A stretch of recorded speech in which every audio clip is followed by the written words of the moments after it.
আপনি কি নাজমুল ভাই সত্যি মনে করেন যে আওয়ামী লীগের কোনো নেতা বা আওয়ামী লীগের কোনো প্রার্থী সাহস করে নৌকা মার্কায় নির্বাচনে দাঁড়াতে পারবে? সেই বাস্তবতা নেই তো, সেই বাস্তবতা নাই। আচ্ছা, তাহলে কি হতে পারে? তারা কিছু স্বতন্ত্র প্রার্থী হয়তো বা বিভিন্ন মার্কায় দাঁড়াতে পারে বা অন্য দলে যোগ দিতে পারে। অন্য দলে যোগটা আমি বাদ রাখি, বিভিন্ন মার্কায় যদি তারা স্বতন্ত্র দাঁড়ায়, মানুষগুলোকে তো চেনে, এই মানুষগুলো কি আর মানুষের ভোট নিয়ে সংসদে যেতে পারবে বলে আপনি মনে করেন?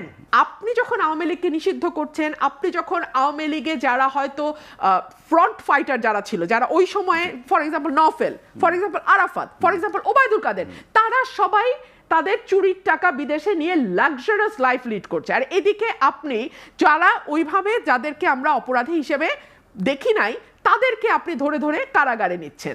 সো মানুষের সিম্প্যাথি, কমন পিপলের সিম্প্যাথি কিন্তু ভেরি ডেঞ্জারাস, এবং সিম্প্যাথি সবসময় দুর্বলের দিকে থাকে। এটা বাংলাদেশের মানুষের চরিত্র।